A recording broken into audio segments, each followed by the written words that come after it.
नमस्कार दोस्तों अपने संस्कृत का पेपर सॉल्व करते वक्त बहुत बार ऐसा देखा होता है कि आपको क्वेश्चन बनाने के लिए बोला जाता है, यानी कि प्रश्न निर्माणम कुरुत। तो फिर ये सारे क्वेश्चन जो होते हैं उन्हें कैसे सॉल्व करना है, किस तरह से हम इन क्वेश्चंस को स्टेप बाय स्टेप टैकल कर सकते हैं, क्या इसके लिए हमें कौन से टेबल्स रखने पड़ेंगे, बहुत सारी चीजें रखनी पड़ेगी? बिल्कुल नहीं। आज मैं आपको सिंपल ट्रिक्स बताऊंगी जिसका यूज करके आप ये सारे क्वेश्चन चुटकियों में सॉल्व कर सकते हो। सबसे पहले तो ये क्वेश्चन आता कहाँ पे है? तो आपको पता होगा हमारे यहाँ गद्य विभाग होता है जिसमें आपको 2 गद्यांश दिए जाते हैं। तो उस गद्य विभाग के अंदर जो शब्द ज्ञानम ये हमारा सब क्वेश्चन होता है, उसके अंदर प्रश्न निर्माणम कुरुत ऐसा लिखा जाता है 1 मार्क के लिए या फिर 2 मार्क के लिए। 2 मार्क के लिए कैसे? तो अगर आपको दोनों गद्यांश में ये क्वेश्चन पूछा जाएगा तो आपको 2 मार्क्स आसानी से मिल जाएंगे। आपने सुना होगा कि ये क्वेश्चन को सॉल्व करने के लिए आपको किम का टेबल रखना पड़ेगा। बिल्कुल रटने की जरूरत नहीं है। कुछ स्टेप्स है या फिर कुछ लॉजिक है, कुछ शब्द है जो आपको पता होने चाहिए, वो अगर आपको पता होंगे तो आप ये क्वेश्चन आराम से सॉल्व कर सकते हो। सबसे पहले तो आपको क्वेश्चन दिया कैसे जाता है, जो भी पैसेज रहेगा उसी में से कोई एक लाइन, कोई एक स्टेटमेंट आपको दी जाएगी और उसके ऊपर आपको क्वेश्चन बनाना होगा। फॉर एग्जाम्पल, आपने इंग्लिश में बहुत सारे क्वेश्चंस बनाए होंगे। वेयर डू यू लिव, जिसका आंसर आता है I live in so and so city. What do you eat, जिसका आंसर आता है what ever you eat. So basically ये जो व्हाट होता है, वेयर होता है, व्हेन होता है, हाउ होता है, ये जो हम लोग इंग्लिश में क्वेश्चंस बनाते हैं सेम आपको यहाँ पे करना है। मैं आपको ये भी बताऊंगी कि इसको संस्कृत के तरह ना सोच के हिंदी या इंग्लिश में या फिर मराठी में, जिस भी लैंग्वेज में आप कंफर्टेबल हो उसके हिसाब से अगर आप सोच के करोगे तो आपको ये इजी लगेगा। इसलिए मैंने यहाँ पे देखो मराठी, हिंदी, इंग्लिश और संस्कृत सभी भाषाओं में लिख के रखा है, सो दैट आपको जिसमें भी आप कंफर्टेबल हो उसके हिसाब से आप इस क्वेश्चन को सॉल्व कर सकते हो। सबसे पहले तो आपको जो भी स्टेटमेंट दिया जाता है उस स्टेटमेंट के अंदर किसी एक पर्टिकुलर वर्ड को अंडरलाइन किया जाएगा। इसका मतलब यह है कि उस वर्ड के लिए आपको प्रश्न निर्माण करना है, ऐसा प्रश्न बनाना है कि जिसको हम लोग अगर पढ़ेंगे तो मुझे ये आंसर मिलना चाहिए। ठीक है, अभी क्वेश्चन ये आता है कि हमें कैसे पता चलेगा कौन से शब्द के लिए किस तरह का प्रश्न बनाना है, प्रश्न में कौन सा शब्द आना चाहिए, वही मैं बताने वाली हूँ आप सभी को। सबसे पहले तो ये जो क्वेश्चन दिया जाता है इसमें आपको जो शब्द है उसको रिप्लेस करना होता है प्रॉपर वर्ड से, जो कि मैं आपको बताऊंगी। और सबसे इंपॉर्टेंट चीज तो ये है कि हम लोग प्रश्न तो बना लेते हैं, जो प्रॉपर सुटेबल शब्द है उसको लिख लेते हैं, बट एंड में क्वेश्चन मार्क देना भूल जाते हैं। अगर हमने क्वेश्चन मार्क नहीं दिया तो भी आपको मार्क्स नहीं मिलेंगे, क्योंकि प्रश्न की पहचान क्या है? Question mark. सो इसके लिए जब भी आप शब्द को रिप्लेस करोगे उसके बाद एंड में क्वेश्चन मार्क देना नहीं भूलना है। ठीक है, so let us start with our question so that आपको एक परफेक्ट आइडिया मिल जाएगी कि हमें कहाँ पे कौन सा शब्द यूज करना है। सबसे पहले तो मैंने यहाँ पे एक स्टेटमेंट लिख के रखा है जहां पे लिखा है प्रयाग क्षेत्रे पृथुन रूपस्य राजधानी आसीत। अभी मैंने एज्यूम किया है कि आपने पहला चैप्टर पूरी तरीके से पढ़ लिया होगा, नहीं भी पढ़ा है डोंट वरी, हम लोग यहाँ पे सब कवर करेंगे, बट हम लोग लेट अस स्टार्ट विद प्रश्न निर्माणम कुरुत।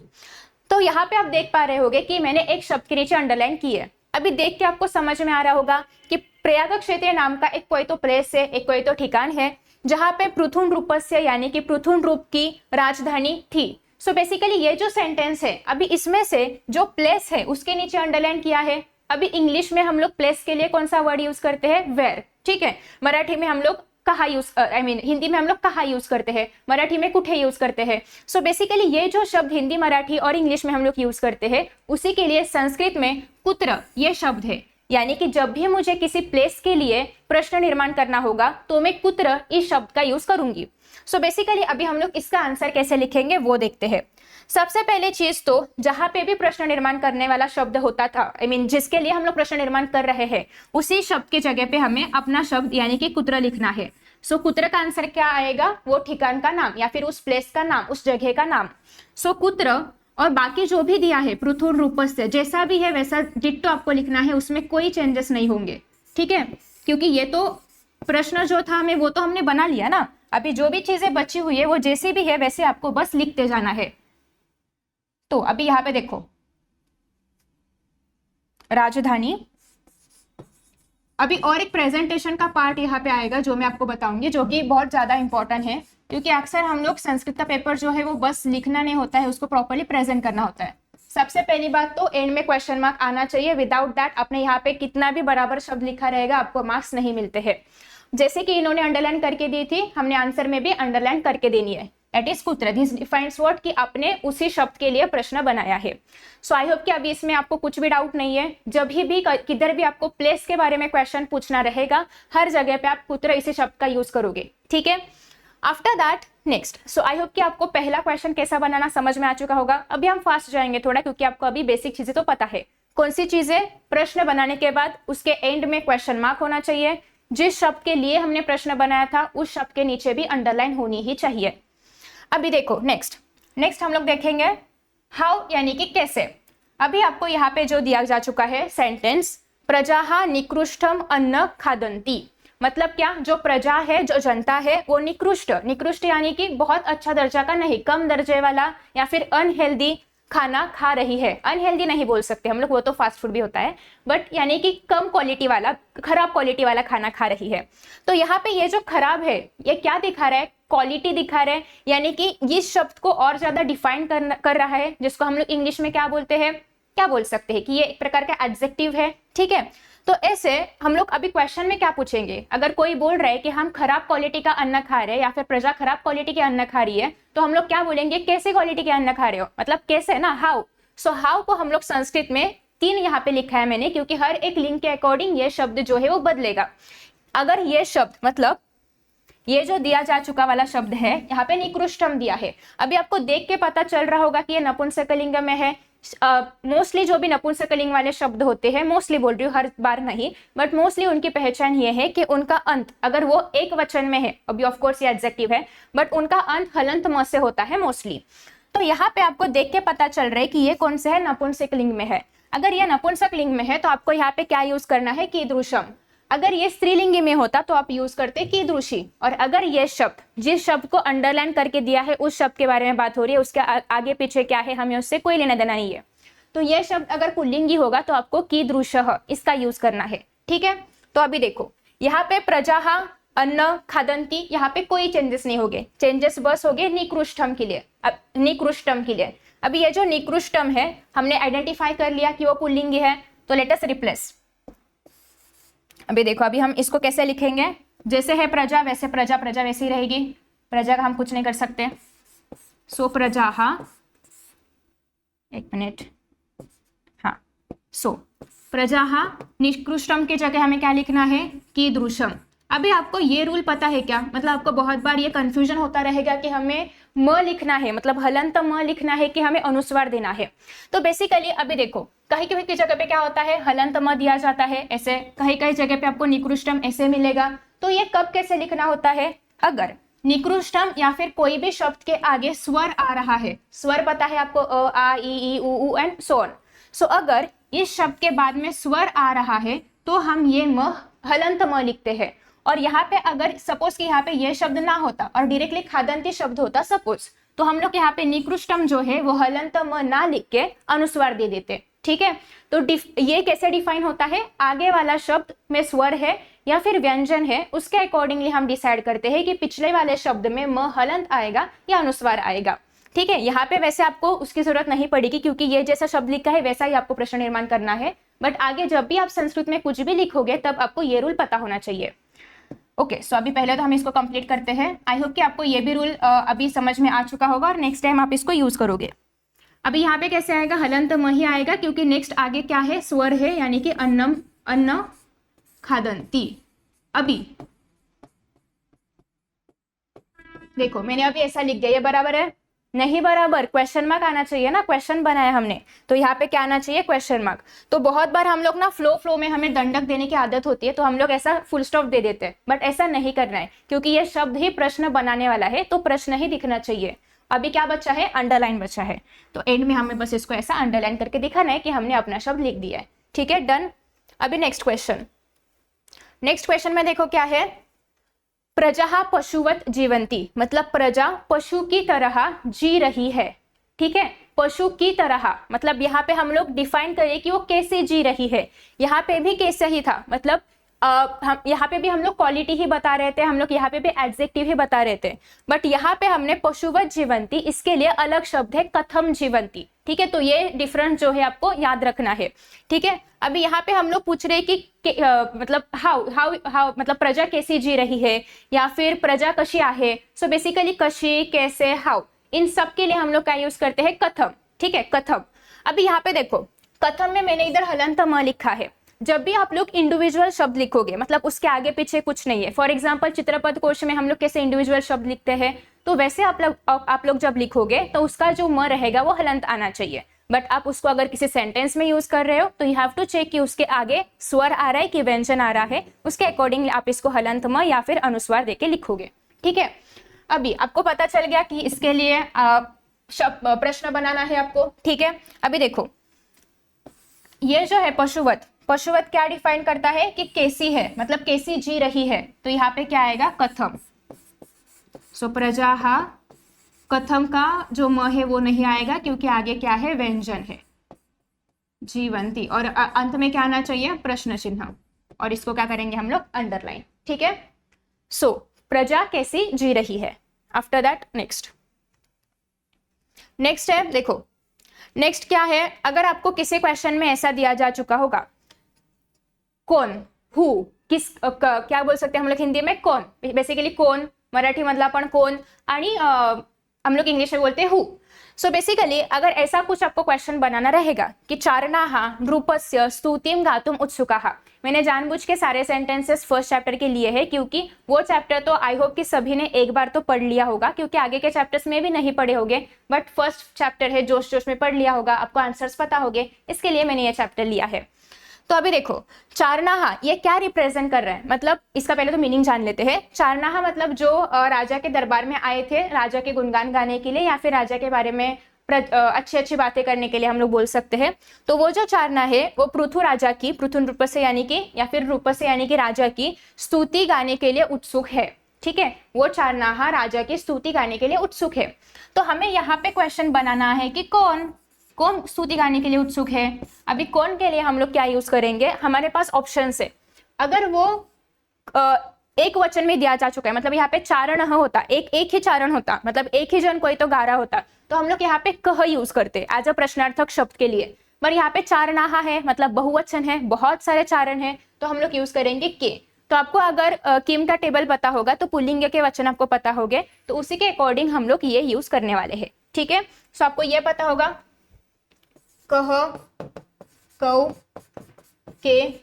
ठीक है, पुल्लिंगी प्रथमा ये आपको पता होगा, अगर आपका किम का टेबल याद हो तो, नहीं भी याद है डोंट वरी, ये टेबल्स में आपको ये नहीं पूछा जाएगा कि आपको आप रीजन क्या यूज कर रहे हो, यहाँ पे आपको बस पता होना चाहिए। और मोस्टली यहाँ पे बहुवचन या फिर एक वचन का ही आता है, द्विवचन का ऐसा कोई स्टेटमेंट तो है नहीं इस टेबल या मीन इस चैप्टर में, तो आप इन दोनों को याद रखोगे तो भी सफिशिएंट है। ठीक है, अगर सिंगुलर रहेगा, एक वचन में रहेगा तो कह आना चाहिए, और अगर प्लूरल रहेगा तो के आना चाहिए, सिंपल। अभी यहाँ पे क्या है, प्लूरल है। ठीक है, तो देखो सबसे पहले तो हम इसको अभी रिप्लेस करते हैं, तो यहाँ पे चारणाहा के जगह पे क्या आएगा, के आएगा।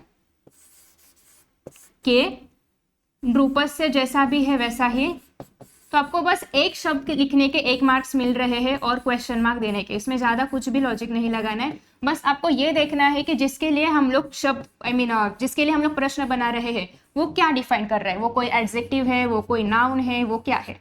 ठीक है, डन, क्वेश्चन मार्क और उसके बाद के नीचे अंडरलाइन। तो इस तरह से हमने 4 नए शब्द या फिर 4 नई ट्रिक्स सीखी है, जो कि हमें एग्जाम में इस तरह के क्वेश्चंस में पूछी जाती है। अभी नेक्स्ट देखते हैं हम लोग। नेक्स्ट हमारे पास ऐसे बहुत सारे क्वेश्चंस बनाएंगे आज, तो जो भी कोई भी किधर का भी क्वेश्चन आएगा आप उसको सॉल्व कर सकते हो। अभी देखो, ऐसा क्वेश्चन आता है किसके द्वारा, मतलब अगर आपको अगर कर्ता, कर्म, क्रियापद ये बेसिक चीजें पता होगी। अगर आपका कर्ता, अभी ये देखो, ये जो सेंटेंस है इसमें देखो कर्ता क्या है, हमारा वाचन, बट ये प्रथमा में है क्या। यूजुअली हमें क्या पढ़ाया जाता है कि कर्ता प्रथमा में होता है, ये है क्या, नहीं है। और यहाँ पे अब अगर आपने देखा तो ये जो है ये क्या है, हमारा कर्म है, और हमारा जो भी क्रियापद है वो कर्म के अकॉर्डिंग दिया जा चुका है, मतलब ये भी बहुवचन में है, ये भी बहुवचन में है। इसका मतलब आपको क्या रियलाइज हो रहा है कि ये जो सेंटेंस है ये हमारा कर्ता के अकॉर्डिंग चेंज हो रहा है क्या, नहीं चेंज हो रहा है। इसका मतलब आप ये भी लॉजिक लगा सकते हो कि इसी के साथ साथ मैं आपको वाच्य परिवर्तन का भी छोटा सा एक ये बता देती हूँ कि ये क्या है, कर्मवाच्य में आता है। ठीक है, वाच्य परिवर्तन अगर आपको देखना है तो उसी का भी वीडियो बनाया जाएगा। कमेंट बॉक्स में बताओ आपको ये वीडियो चाहिए कि नहीं, वाच्य परिवर्तन, कर्मवाच्य, कर्तृवाच्य। अगर आप लोग संयुक्त संस्कृत में होगे तो आपको पता होगा कि आपको कन्वर्ट करने में नहीं पूछा जाता है, आपको बस आइडेंटिफाई करना होता है कि ये सेंटेंस कर्तृवाच्य में है कि कर्मवाच्य में है। तो अगर वो भी वीडियो आपको देखना है तो आप नीचे कमेंट करके बताओ। चलो, तो यहाँ पे देखो, अभी ये वाचनेन है। अभी ये देख के आपको रियलाइज हो रहा है कि ये प्रथमा में तो नहीं है, ये द्वितीया में तो नहीं है। इसका मीनिंग क्या हो रहा है कि पढ़ने के वजह से या फिर रीडिंग के वजह से गुणाः वर्धन्ते, हमारे गुण बढ़ जाते हैं, हम ज्यादा जिज्ञासु हो जाते हैं, हमें ज्यादा इंफॉर्मेशन मिलती है। इसका मतलब ये जो चीज है वो प्रथमा में नहीं है, ये चीज किस में है कि देखो देवे ना, ये टेबल तो आपने पढ़ा होगा 8th स्टैंडर्ड में। ठीक है, इसका मतलब ये कौन सा है, तृतीया विभक्ति है, वो भी एक वचन वाली विभक्ति है। तो अभी हमें जब क्वेश्चन बनाना है तो सबसे पहले देखना है कि जो शब्द है, अभी तक तो हम लोग विभक्ति वगैरह का कोई टेंशन नहीं लेते थे क्योंकि जनरल चीजें थी, बट अभी यहाँ पे इतना जनरल नहीं रहा है। अभी यहाँ पे क्या हो रहा है, जो अपना कर्ता है उसकी विभक्ति पूरी तरीके से चेंज हो चुकी है और देख के पता चल रहा है कि ये देव प्रमाणे चल सकता है, देवेन, या फिर आप इसको वनेना जैसा भी चला, वनेना देख के कर सकते हो। तो बेसिकली यहाँ पे आपको क्या मिल रहा है, तृतीया विभक्ति मिल रही है, एक वचन वाली। अगर आपको किम का टेबल याद होगा तो हम इसके लिए क्या यूज कर सकते हैं, के न यूज कर सकते हैं।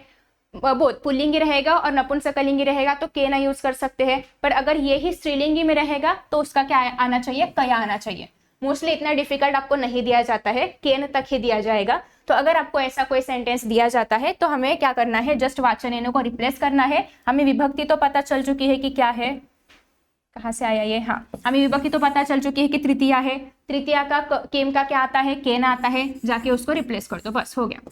मोस्टली इतना ही आएगा, आपको ज्यादा डिफिकल्ट नहीं पूछा जाए क्योंकि 1 मार्क के क्वेश्चन के लिए इतना डिफिकल्ट नहीं आता है। ठीक है, वर्धन्ते, डन। अभी ये केन के नीचे फिर से देखो, मैंने ऐसे मिस्टेक की, आपको नहीं करनी है। यहाँ पे क्या आना चाहिए, क्वेश्चन मार्क आना चाहिए। ठीक है, डन। सो इस तरह से हम ये वाले क्वेश्चंस को सॉल्व करेंगे। अभी देखो नेक्स्ट क्वेश्चन देखते हैं। तो जब भी कोई काम किसी के द्वारा करवाया जा रहा होगा, ठीक है, किसी के द्वारा मतलब वाचन के द्वारा ये काम करवाया जा रहा था, जो कि हम यूजुअली देखते हैं कि कर्मवाच्य में होता है, उसी के लिए हम लोग केन या फिर कया का यूज करते हैं। यहाँ पे और एक ऐड करो, पुल्लिंगी या फिर नपुंसकलिंगी, दोनों के लिए भी हम लोग केन का यूज करते हैं और स्त्रीलिंगी के लिए हम लोग कया का यूज करते हैं। डन। अभी देखो नेक्स्ट क्या है, पहले तो हम लोग सेंटेंस पढ़ते हैं, इसलिए क्योंकि आपको मीनिंग समझ में आ जाएगा तो आप कुछ लॉजिक लगा पाओगे। तो सेंटेंस में क्या लिखा है, जननी पुत्राय क्रुध्यति, मतलब जननी मतलब कि माता पुत्र को डांट रही है, गुस्सा कर रही है। ठीक है, अभी हम लोग जब कुछ किसी के लिए करते हैं, कुछ किसी को देते हैं, किसी के लिए कुछ करते हैं, या फिर गणेशाय नमः, गणेशा को प्रणाम कर रहे हैं, तो बेसिकली ये जो चीजें होती है जब हम किसी के लिए करते हैं तो वहां पे 2 तरह की विभक्ति होती है, या तो द्वितीया या तो चतुर्थी। बट मोस्टली हम लोग जब किसी के लिए कुछ तो करते हैं तो वहां पे हम लोग चतुर्थी का यूज करते हैं। किसी को कुछ देना है, किसी को कुछ अच्छा करना है, नमस्कार करना है, ऐसी जो भी चीजें होती है उसके लिए हम लोग चतुर्थी का यूज करते हैं। और आपको ये शब्द देख के भी पता चल रहा है कि ये देवाय, ये देवाय जैसा यूज हो रहा है। ठीक है, देवाय कौन सी विभक्ति है, चतुर्थी विभक्ति है।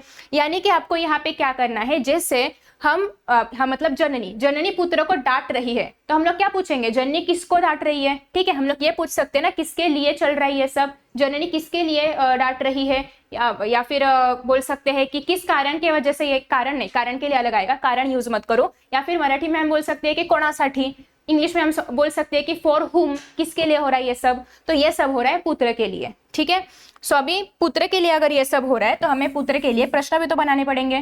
तो ऐसा जब पूछा जाता है तो हमें पता है कि चतुर्थी का, अगर हम लोग चतुर्थी विभक्ति का अगर हम लोग क्वेश्चन वाला टेबल देखेंगे किम वाला, तो उसमें क्या आता है, कसमय आता है। सेम फॉर नपुंसकलिंगी, पुल्लिंग के लिए जो आता है, एक्चुअली ये जो टेबल है ना किम के, उसका एक बेनिफिट ये है कि आप अगर पुल्लिंग करोगे आपको नपुंसकलिंग आराम से आ जाएगा, क्योंकि पहली 2 विभक्ति छोड़ के जो भी तृतीया से चालू होता है दोनों का सेम ही होता है। ठीक है, ये आपको नपुंसकलिंगी के लिए भी सेम आएगा और पुल्लिंगी के लिए भी सेम आएगा। बट अगर आपको यहाँ पे पुत्राय की जगह पे कोई और दिया होता, मतलब स्त्रीलिंगी कोई शब्द दिया होता, तो यहाँ पे हम लोग कस्य यूज करते हैं। ठीक है, तो आपके पास 2 ऑप्शन है, अगर आपको पुल्लिंग या फिर नपुंसकलिंग का शब्द यहाँ पे दिया रहेगा तो कस्मय यूज करना है, स्त्रीलिंगी का शब्द कोई यहाँ पे दिया रहेगा तो आपको कस्य यूज करना है। ठीक है, अभी दिख रहा है कि यह पुल्लिंगी है, इसको रिप्लेस करो। किससे रिप्लेस करेंगे हम? कस्मै से। ठीक है, जननी जैसी थी वैसी, जननी तो सबकी सेम होती है, मस्त। कस्मै क्रुध्यते, क्वेश्चन मार्क अंडरलाइन। ठीक है, डन। इसमें कोई इश्यू है? कुछ इश्यू नहीं है। चलो नेक्स्ट अभी ये तो सबसे आसान है, मतलब सबसे इजी कोई विभक्ति रहेगी पहचानने के लिए, दैट इज षष्ठी विभक्ति। सिया लग जाता है पीछे, समझ में आ जाता है कि ये षष्ठी विभक्ति है, इसमें कोई ज्यादा रॉकेट साइंस लगाने की जरूरत नहीं है। अभी देखो, देख के पता चल रहा है, स्तवनम तु ईश्वरस्य एव भवेत्, मतलब स्तवनम मतलब क्या? स्तुति। तो हम स्तुति किसकी करनी चाहिए हमें, या फिर किसकी होनी चाहिए? ईश्वर की होनी चाहिए। तो जब भी किसी भी शब्द के पीछे सिया लगा होगा पुल्लिंगी या फिर नपुंसकलिंगी में, और हमें ये देखना होगा कि किसकी, किसका, कोणाचं, कोणाची, किंवा हुज, इंग्लिश में अगर आप लोग करोगे तो हुज। सो बेसिकली ये शब्द अगर हम लोग को यूज करने हैं तो उसके लिए संस्कृत में कस्य दिया है पुल्लिंगी और नपुंसकलिंगी के लिए, और कस्याहा दिया है, आई होप दिख रहा है, हाँ, और कस्याहा दिया है स्त्रीलिंगी के लिए। ठीक है, तो देखो अभी हम लोग स्त्रीलिंग का भी देखेंगे, पहले पुल्लिंग और नपुंसकलिंग के लिए देखते हैं। एक्चुअली पुल्लिंग और नपुंसकलिंग दोनों सेम ही है, तो अलग अलग एग्जांपल्स लेके कोई मतलब नहीं है। अगर आपको एंड में सिया दिख रहा है, इसका मतलब वो षष्ठी है। ठीक है, चलो, तो यहाँ पे क्या आना चाहिए? बस कस्य। ठीक है, यहाँ पे ये किससे रिप्लेस होना चाहिए? कस्य से रिप्लेस होना चाहिए। बाकी तो आपको अभी पता ही है, हम लोग सब सेम लिखेंगे। स्तवनम तु कस्य एव भवेत्, और अंत में क्वेश्चन मार्क। अब मैं पूरा सेंटेंस लिखने का टाइम वेस्ट नहीं करूंगी, आपको रियलाइज हो चुका है कि हमें आगे के पीछे के शब्द जैसे होते हैं वैसे लिखने होते हैं। ठीक है, चलो सिमिलरली अभी एक स्त्रीलिंगी का एग्जांपल लेते हैं, सो दैट आपको उसके बारे में भी आइडिया मिल जाएगी कि हम लोग स्त्रीलिंगी को कैसे रिप्लेस करेंगे। देखो, ये सेंटेंस सबने सुना रहेगा, इसके पीछे भी एक शब्द है धन धान्यादि, वो मैंने नहीं लिखा क्योंकि हमें क्वेश्चन से मतलब है, आगे पीछे क्या है उससे मतलब नहीं है। सर्व वस्तु जातम वसुंधरायाः उदरे एव वर्तते। अगर आपको नदी का टेबल याद होगा, नदी का टेबल याद होगा या फिर माला का टेबल याद होगा, तो आपको रियलाइज होगा कि इस तरह से जब भी एंडिंग आती है, दिस मीन्स व्हाट, कि ये क्या है? षष्ठी विभक्ति है। तो आपको देख के पता चल रहा है कि सर्व वस्तु जातम मतलब सारी जो भी चीजें हैं वो वसुंधरा की उदर में ही होती है, वसुंधरा के उदर में ही होती है। वसुंधरा के मतलब यहाँ पे हम लोग पूछेंगे हुज, किसके। सो बेसिकली उसके लिए अभी यहाँ पे प्रश्न तैयार करना है। सर्व वैसे ही आएगा, वस्तु जातम भी जैसा है वैसा आएगा। यहाँ पे आएगा कस्याहा, क्योंकि हमें षष्ठी का स्त्रीलिंग रूप लेना है। कस्याहा उदरे एव वर्तते जैसा है वैसा, फिर क्वेश्चन मार्क, और उसके इसके नीचे अंडरलाइन। ठीक है, थोड़ा हैंडराइटिंग गंदा आ रहा है, फिर से लिखते हैं हम लोग कस्याहा। ठीक है, ओके, डन। ठीक है, आफ्टर दैट नेक्स्ट अभी हम लोग नया क्वेश्चन देखेंगे, नया कुछ सीखेंगे। आई होप कि आपको यहां तक की सारी चीजें पता चल चुकी है। चलो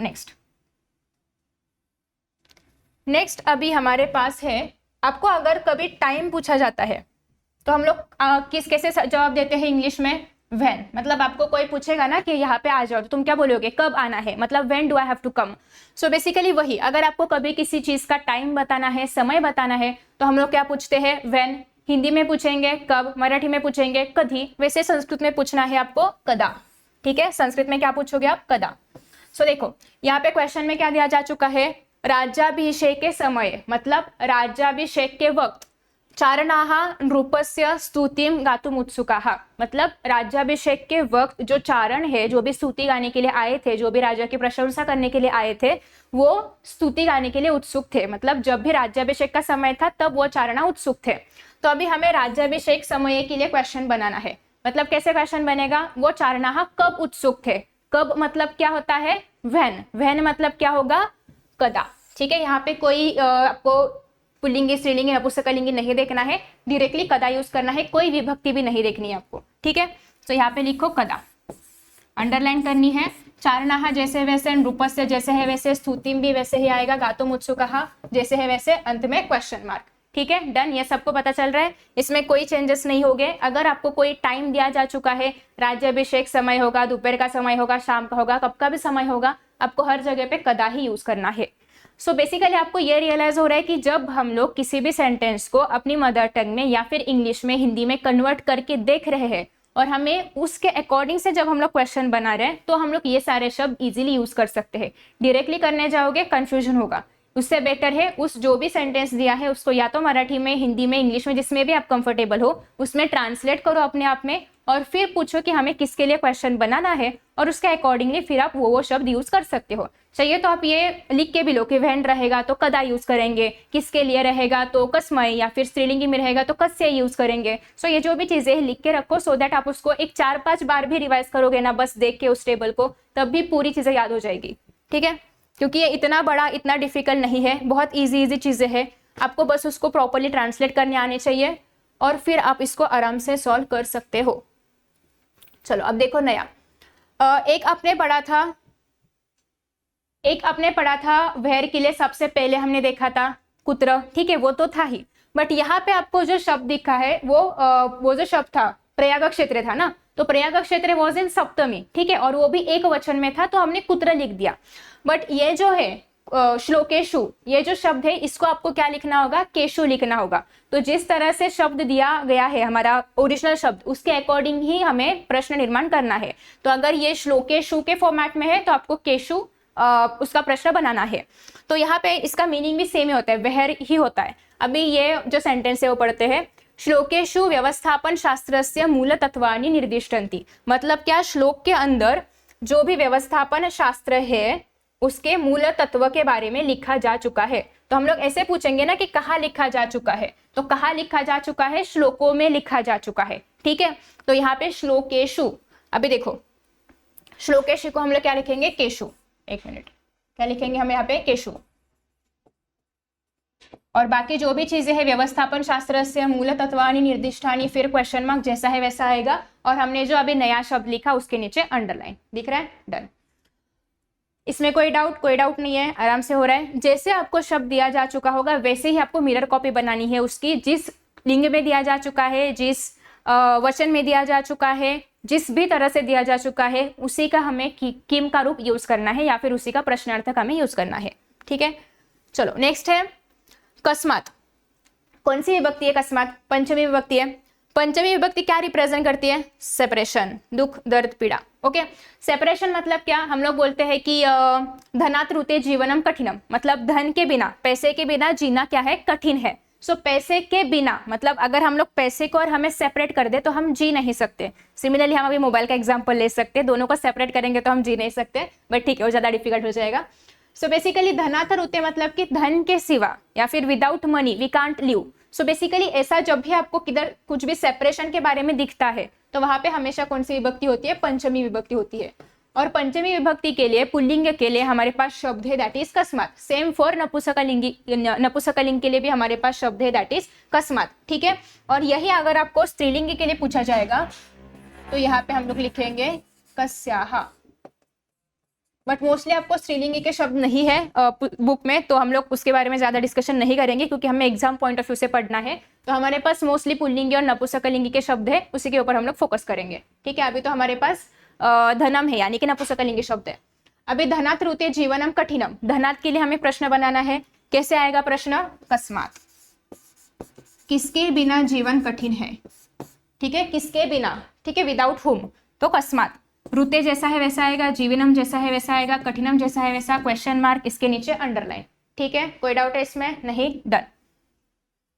आफ्टर दैट नेक्स्ट देखो, अभी किसके लिए, हम बहुत लोगों के लिए बहुत कुछ करते हैं, तो जब भी किसी के लिए हम कुछ करते हैं तो वहां पे आना चाहिए किसके लिए, फॉर व्हाट। एक्चुअली किसी लोग के लिए नहीं बोलेंगे हम लोग, किसी रीजन के लिए। किसी लोग के लिए तो खत्म हो गया, वो तो हम लोग माता के लिए जो भी हमने वर्ड यूज किया था वो तो हो गया। अभी किसी पर्सन के लिए नहीं, किसी तो रीजन के लिए हमें कुछ तो करना है, कुछ तो रीजन है उसके पीछे। सो फॉर व्हाट, किसके लिए, किस रीजन के लिए।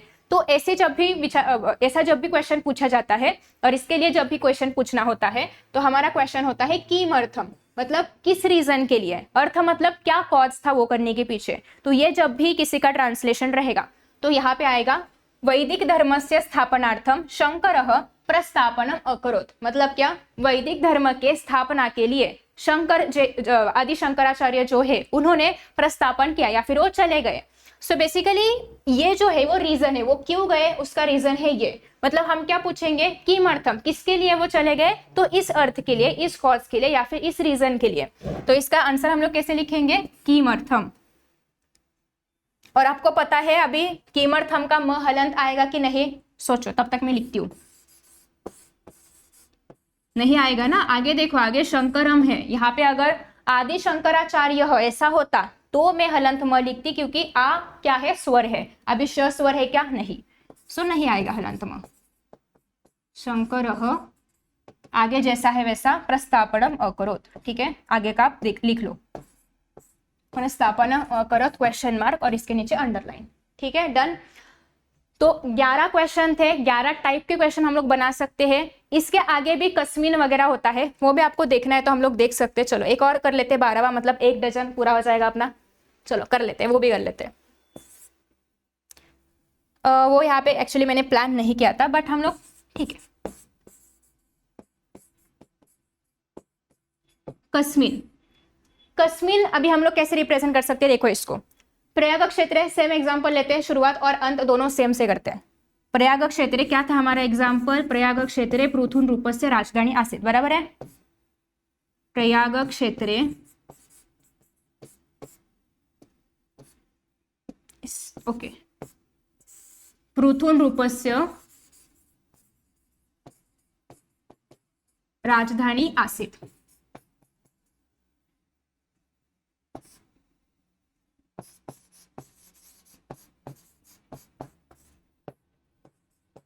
ठीक है, अभी देखो इस तरह का जब भी आपको क्वेश्चन आएगा, हमने क्या किया था, अगर पूरे प्रयाग क्षेत्र को अंडरलाइन रहेगा तो हमने क्या यूज किया था, कि कुत्र यूज किया था, मतलब किधर, वेर, ठीक है। बट व्हाट इफ कि हमारे यहाँ पे पूरे प्रयाग क्षेत्र को अंडरलाइन नहीं है, बस प्रयाग को अंडरलाइन है, तो हम लोग क्या पूछेंगे, कौन से क्षेत्र में पृथु राजा की राजधानी है, कौन से के लिए हम लोग यूज करेंगे, कस्मीन। तो यहाँ पे अगर सिर्फ प्रयाग के नीचे अंडरलाइन होता, क्षेत्र के नीचे अंडरलाइन नहीं है, तो ये क्या हम लोग यूज करेंगे, कस्मीन, कस्मीन क्षेत्र, ये कस्मीन है। एक मिनट, एक्चुअली जब भी हम लोग थोड़ा फास्ट लिखते हैं ना तो यहाँ पे लैग होता है और फिर वो सारे शब्द ऐसे जुड़ जाते हैं, तो इनको हम लोग सबसे पहले तो इरेज करते हैं और फिर से लिखते हैं।